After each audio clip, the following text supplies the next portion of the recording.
Hoy de Digital TV presenta su programa para empoderar a los emprendedores y empresarios en la era digital por el canal de YouTube, conducido por profesionales experimentados de larga trayectoria. Bienvenidos. Muy buenas noches, estimados amigos, que Dios los bendiga. Les saluda su servidor, Víctor Eduardo Rojas Olivares, director de Consejería Familiar.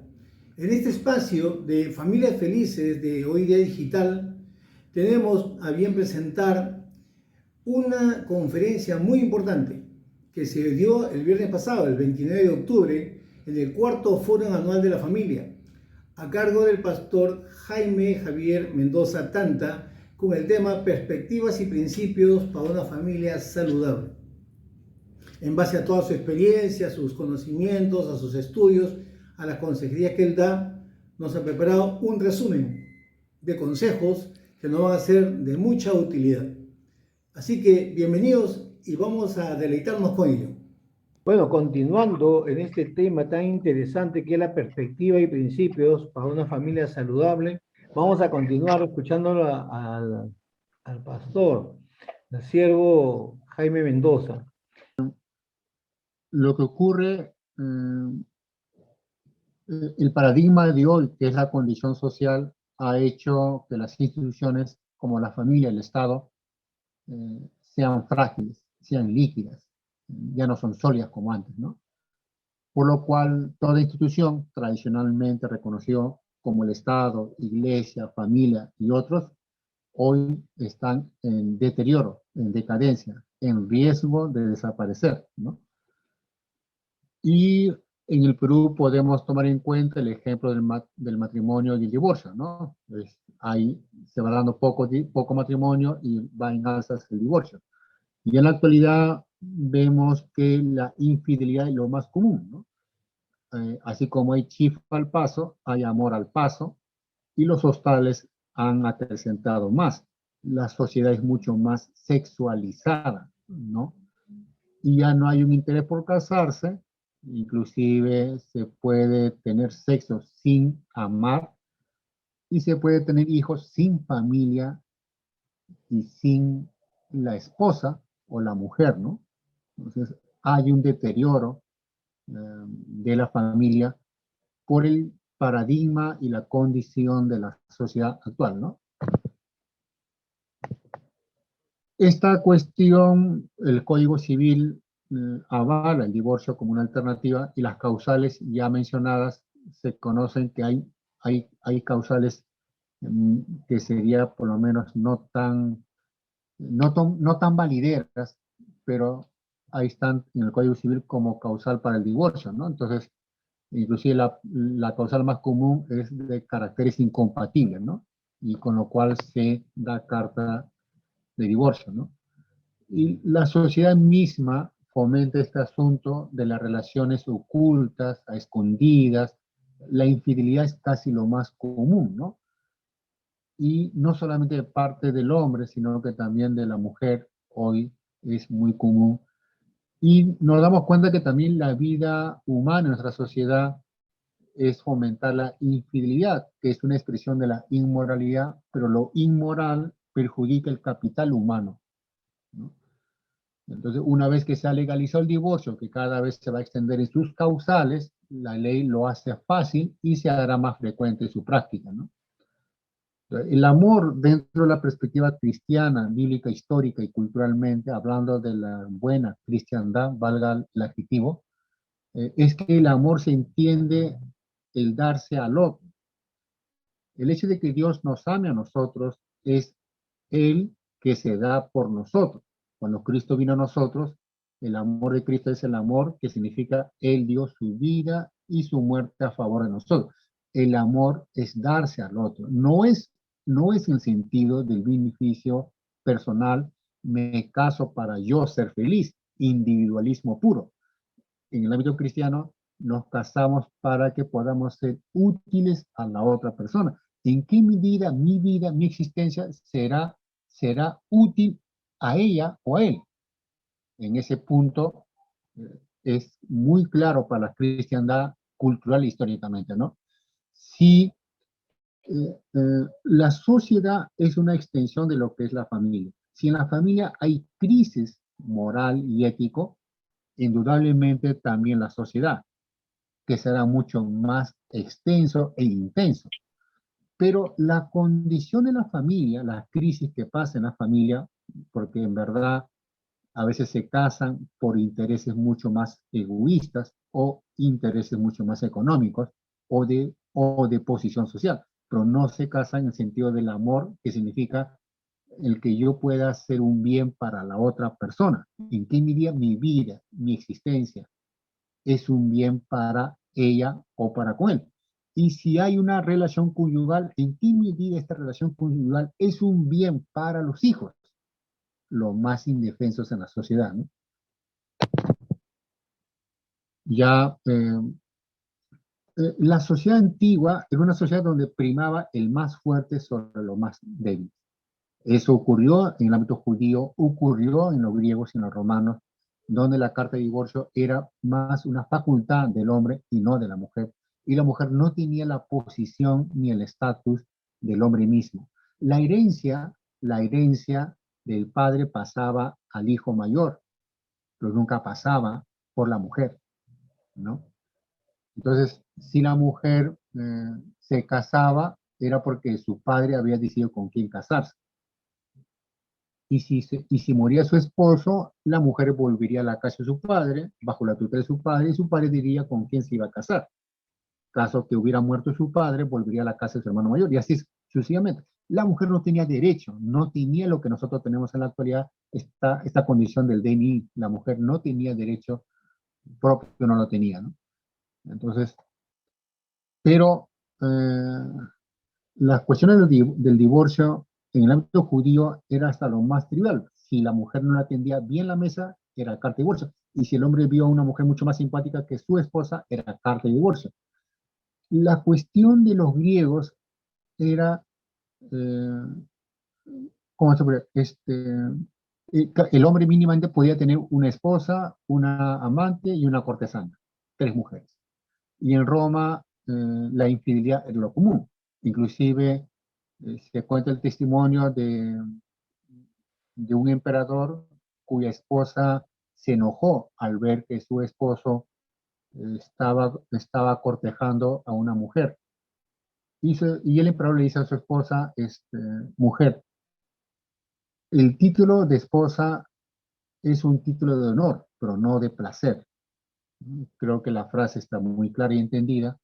La infidelidad era lo común en Roma y, y la cuestión, si se puede decir, de la infidelidad muy extensa en Grecia, ¿no? Cuando, cuando las cuestiones morales y éticos van en decadencia, toda sociedad colapsa. Las grandes civilizaciones colapsaron por 2 razones fundamentales. Porque la ciudad o civilización significa aglomeración de personas. Y esta aglomeración de personas, masa, gente, multitud, agota los recursos naturales. Pero también va de la mano aglomeración de personas, concentración de personas, entendiendo de la perspectiva bíblica, histórica y cultural de la cristiandad, el hombre es pecador. Y a la concentración de personas se concentra el mal. Se concentra el mal. Y esa concentración de personas que implica la concentración del mal, implica la decadencia moral. Y las civilizaciones decayeron por esos 2 asuntos, agotamiento de recursos naturales y la decadencia moral por la aglomeración de personas. Y en este caso de la globalización, no es que vaya a caer un imperio, creo que en este caso vamos a caer todos. Toda la aldea global va a caer. Lo que tal vez antes eran solamente civilizaciones, hoy por esta cuestión de la globalización vamos a caer todos, ¿no? Entonces, los fundamentos para nosotros es Dios. Dios es estable. Dios no cambia. Lo pongo de otra manera. ¿Por qué la necesidad de creer en Dios? Creemos en Dios porque solo Dios nos libra del egoísmo. Porque al creer en Dios, Él nos libra del egoísmo porque pensamos en alguien que es distinto a nosotros y superior a nosotros. Al creer en Dios, y no en hombres y mujeres, porque hombres y mujeres todos estamos en la misma condición, pero al creer en Dios, solo Dios nos libra del egoísmo. Y por eso la ley muy conocida, amar al prójimo. El amor dentro de la perspectiva bíblica, histórica y cultural de la cristiandad, amar es hacer el bien al otro, no es el beneficio personal. Entonces, cuando nosotros creemos en Dios, nos libra del egoísmo y pensamos en el otro, pensamos en el bien común, pensamos en el aspecto corporativo. Pero cuando nosotros decimos creo en Dios, es muy subjetivo, pero la palabra hace que Dios sea muy objetivo, porque la palabra está expreso la voluntad, los principios de Dios para el bien de la vida, existencia y destino del hombre. Por eso la necesidad de que todo creyente debe tomar decisiones en base escrito está. No se toman decisiones en sentido, ¿me es rentable o no me es rentable? ¿Gano yo o pierdo yo? ¿Me da placer o me da dolor? Así me dijeron mis padres, es lo que me dice mi profesión, es lo que dice la ciencia y es lo que dice la sociedad. La decisión del creyente es en base, escrito está. Al decir escrito está, estamos diciendo, Dios lo dice. Y lo que Dios dice es estable, no cambia. Nosotros cambiamos. De hecho, hemos crecido y hemos cambiado. Al nacer todos éramos simpáticos. En la medida que vamos creciendo, la cuestión de lo simpático va cambiando. Y nuestros pensamientos cambian, nuestras emociones cambian. No solamente nosotros cambiamos, las circunstancias cambian. No son las circunstancias, la sociedad cambia y lo que rige hoy en la actualidad es que lo cambiante es la norma. Dios nunca cambia y en un mundo inestable, inseguro, se requiere de creer en Dios porque solo Dios puede darnos estabilidad en un mundo inestable y trágico. Si no creemos en Dios, tampoco tenemos verdad. Porque en este mundo las verdades son relativas. A lo que antes en la modernidad y antes en la antigüedad, la verdad era absoluta. Era una sola verdad. Hoy no.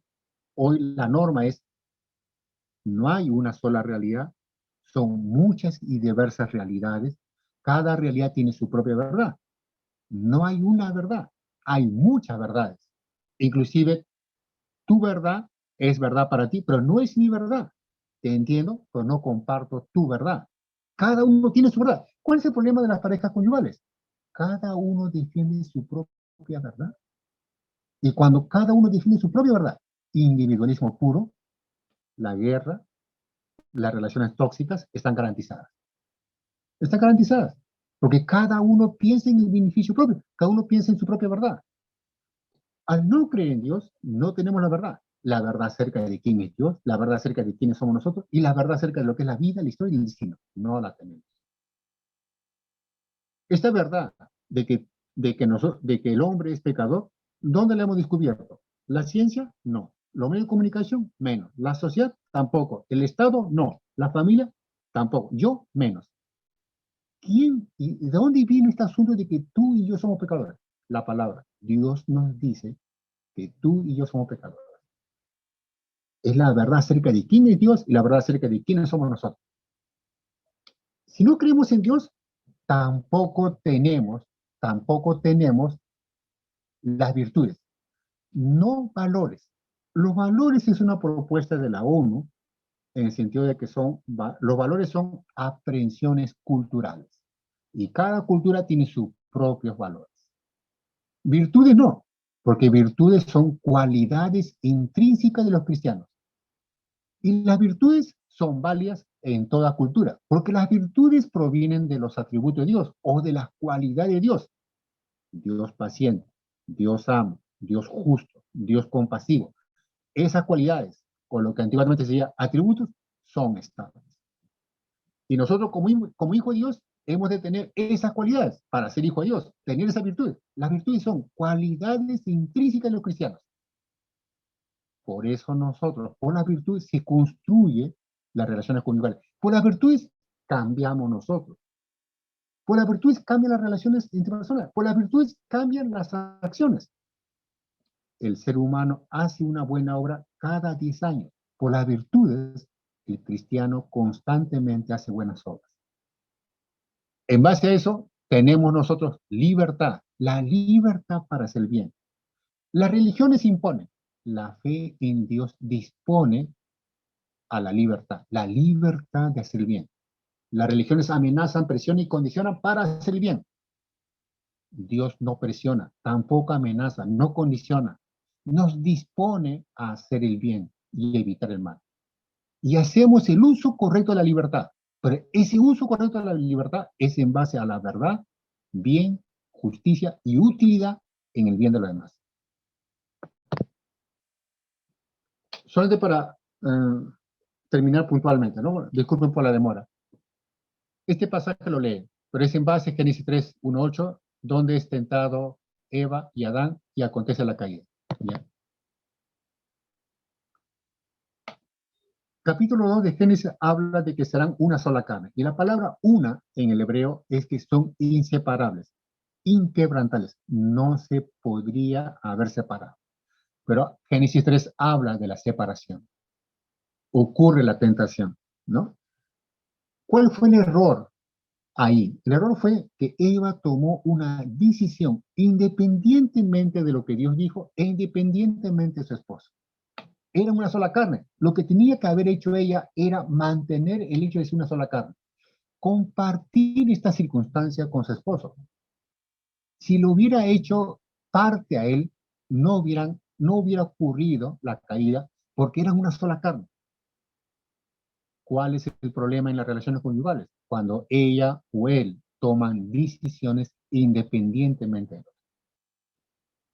¿Y esta cuestión se puede evitar sin Dios? No, no se puede evitar. Pero cuando nosotros creemos en Dios, ella y él han de tomar decisiones en base a escrito está. Y escrito está, dice, somos una sola carne, y cuando nosotros formamos una relación conyugal, las decisiones son corporativas. Las decisiones son colectivas, las decisiones son en el bien de los dos, en el bien de la familia. No tomar decisiones unilaterales. La sociedad y las transnacionales y los centros comerciales están fomentando las decisiones unilaterales. Los productos son mucho más para el uso individual. No hay productos de uso corporativo. ¿Qué pasó con ella? No se mantuvo en lo que dijo la palabra del Señor. De todos los frutos podrás comer a excepción de esta, no. Si ella se hubiera mantenido en la palabra, no hubiera caído.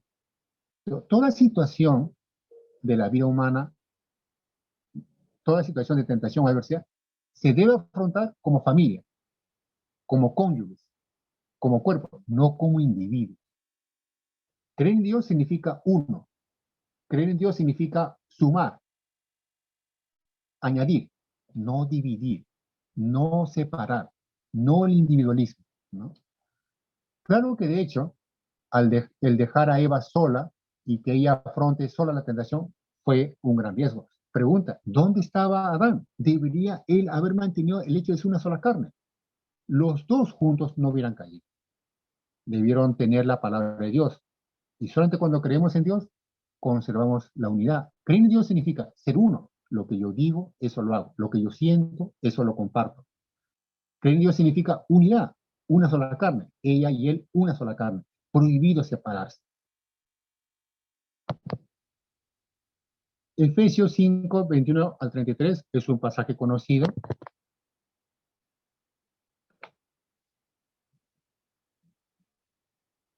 Lo que pone Pablo bien claro es amor y sumisión, ¿no? Maridos, amaos a vuestras esposas. Mujer, someteos a vuestro marido, ¿no? ¿Por qué menciona estas dos virtudes, amor y sumisión? Tomemos en cuenta que el pasaje mismo demanda estas dos virtudes, pero pone su ejemplo o la comparación de cómo debemos aplicar, ¿no? La expresión de amor y sumisión son dos términos, es para vencer dos vicios humanos que son permanentes y son dañinas y son tóxicas. ¿Cuáles? El egoísmo y la rebeldía. Todos por naturaleza somos egoístas y todos somos rebeldes. Todos somos rebeldes, somos hijos de la ira. Eso significa que si nosotros somos egoístas y rebeldes, toda relación conyugal es dañina, es peligrosa, es tóxica, perjudicial. ¿Cómo se supera esos dos vicios humanos? Egoísmo y rebeldía. ¿Cómo se vence? Con dos virtudes, amor y sumisión. ¿Qué significa? Nadie se case si no ha cultivado dos virtudes, amor y sumisión. Solo cuando se cultiva estas dos virtudes, podemos construir una relación conyugal saludable, una familia sana, saludable, sólida y estable.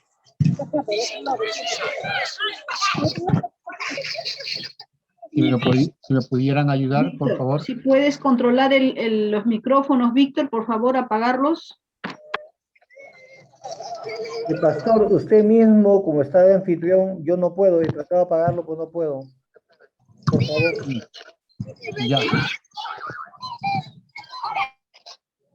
Ya. Gracias. Gracias, Eduardo. Efesios habla claramente que, y debería ser una práctica en la iglesia y en la cristiandad actual, nadie piense en el matrimonio si antes no está dispuesto a amar y a someterse como a Cristo lo hizo a su Padre. Es decir, toda persona que ha de casarse debe cultivar dos virtudes, amor y sumisión. ¿En qué consiste amor? La frase misma está puesta en el pasaje, ¿no? Verso 22, las casadas estén sujetas a sus propios maridos como al Señor. Más abajo, 24, así como la iglesia está sujeta a Cristo. La palabra sujeta, sumisión, es un término militar, pero cuando se le aplica a Cristo, tiene otra connotación. ¿Cuál es el sentido? La iglesia no estamos sometidos a Cristo porque Él nos ha impuesto. Es una sumisión dispuesta, lúcida y libre. Cuando Cristo se somete a su Padre, no es una sumisión impuesta por su Padre sobre Él. Es una sumisión dispuesta, libre, inteligente y útil. Entonces, la sumisión no es en sentido de aplastar a la voluntad, la conciencia de la mujer o de la esposa. No es en ese sentido. Y amor es darse al otro, darse a ella, así como Cristo se dio a la iglesia. Entonces la sumisión tiene esa connotación de lo que es la iglesia para con Cristo. Y el amor, verso 25, maridos, amad a vuestras mujeres, y ahí pone la comparación, que debe ser bien claro, así como Cristo amó a la iglesia.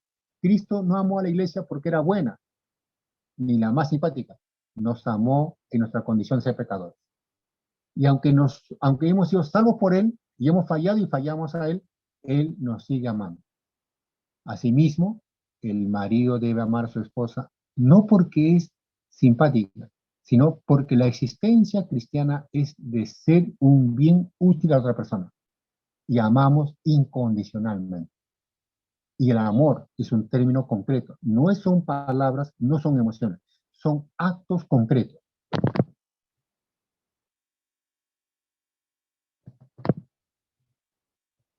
Ya, en este punto, lo que importa pues es construir juntos la felicidad conyugal. Es un fin que ha de ser perseguido, no un privilegio que se adquiere de antemano. Y para construirla es necesario comprenderse. La pretendida incompatibilidad de caracteres es un mito por los juristas en los tribunales para alegar el divorcio y una excusa que invoca a los esposos para encubrir su fracaso. Las incomprensiones y fallas que siempre hay se puede corregir si se quiere y más aún si de por medio está la fe en Dios.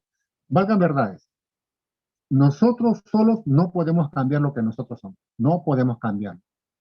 Pero quien cree en Dios y tenemos a Dios de nuestra parte, Dios hará que tú y yo podamos ser cambiados y transformados. Al cambiar y actuemos como cristianos y no como lo que somos, al cambiar Dios nuestra naturaleza, cambian las relaciones, cambian las acciones, cambian las decisiones. El incremento de conflictos conyugales, el incremento, sí. Entonces ahí, Bueno, disculpe, sí, ya por el tiempo, por favor, ya para ir cerrando, sí, unos 3 quedamos, últimos minutos finales, por favor. sí, gracias Eduardo. Entonces en ese punto queda claro que lo que tenemos que hacer es conservar y fortalecer el diseño original de la familia tal como Dios lo estableció en la palabra.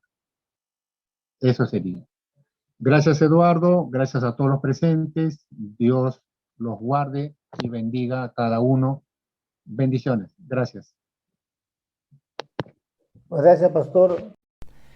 Hoy de Digital TV presentó su programa para empoderar a los emprendedores y empresarios en la era digital por el canal de YouTube.